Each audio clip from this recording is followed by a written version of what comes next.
Well, this is a great question. And I think one way to sort of summarize this, sort of frame it, is as we were discussing in the last few minutes, if work and workforces and workplaces are being disrupted, leadership and management and culture probably should be disrupted as well. It would be hard to expect that if everything changed, we could continue to lead and manage in the same way. Right.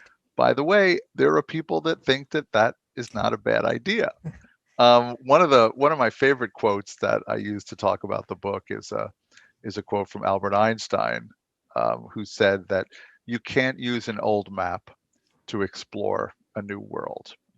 And I think that that's what we're learning as leaders and managers. That's really, in one way, the essence of what we're trying to explore in Work Disrupted, which is as these things change, what does it mean for us as leaders?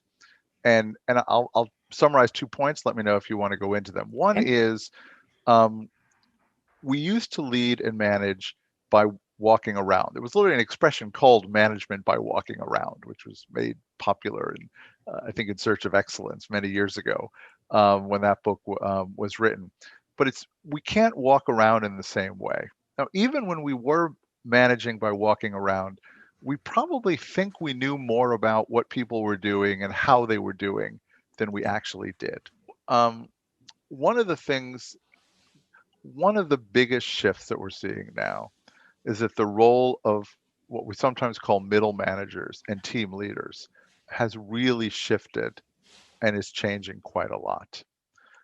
How do managers engage with their teams? How do we really check in with people to see how they're doing and what they need to do their most productive work? And one of the ways that I think about this, one of the ways I would encourage people to think about it is it's a little bit like a from to model. Like, how did we manage 20 years ago, and how do we need to think about management going forward? Managing teams is much more than supervising them and picking the roster, which is a lot of what managers used to do, right? We're not just talent scouts. We're not just finding the people on the team. The role today of managers and team leaders is much more to be a player coach, to be on the field with the team, helping individual team members perform better and helping the team overall, which includes technology, as we said, perform better. And that's a different role. That requires a higher degree of interaction. We're trying to apply some ideas from Agile in terms of sort of a daily stand up. How do we check in with people?